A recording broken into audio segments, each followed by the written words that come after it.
हमारे गुरुदेव देवराहा बाबा सरकार ने भी अपना उपदेश दिया। बच्चा,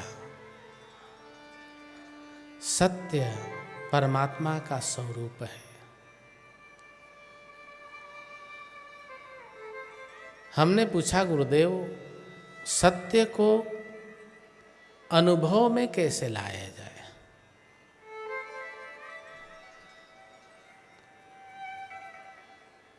हम लोग सत्य के अनुभवी नहीं हैं। झूठ इतना जल्दी निकलता है जैसे नाक पे बैठा हो, ओठ पे बैठा हो और मन के एकदम अग्रभाग पे बैठा हो।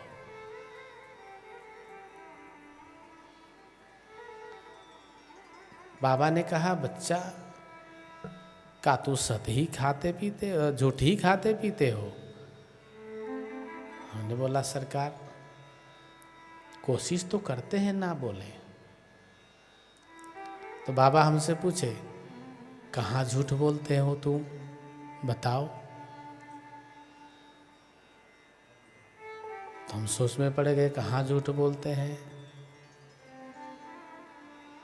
ज़्यादा कुछ नहीं दिखाई दिया, क्योंकि झूठ बोलने की इतनी जरूरत ही नहीं पड़ती थी। तो मैंने बोला, जी सरकार याद आया। हाँ बच्चा बोल। सरकार मैं कभी कभी झूठ बोल देता हूँ। कोई चीज़ होता है और कोई बोलता है तो मैं बोल देता हूँ नहीं है।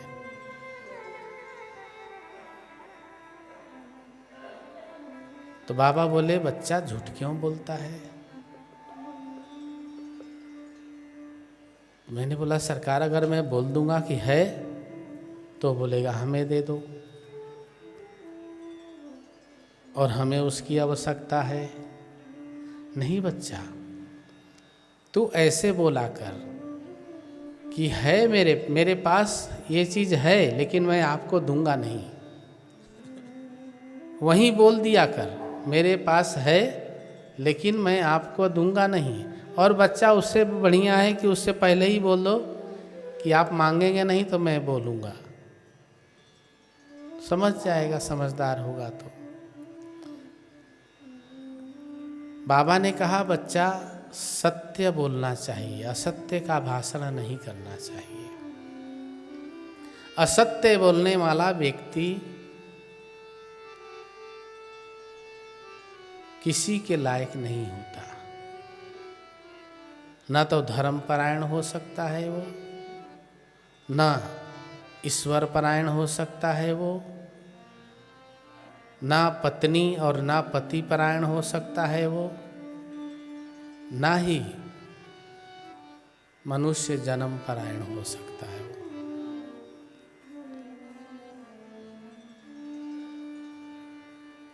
और सत्य बोलने से मनुष्य के अंदर एक तेज उत्पन्न होता है, एक ऊर्जा उत्पन्न होता है। वो कैसा ऊर्जा है? उसको लगता है कि मैं सत्य हूं। कौन सा ऊर्जा है उसके पास? मैं सत्य हूं। और सत्य क्या है? परमात्मा का स्वरूप है।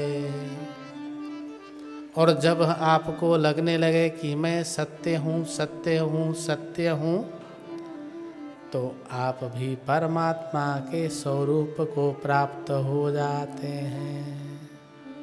इसीलिए सत्य बोलना चाहिए, सत्य देखना चाहिए, सत्य सुनना चाहिए।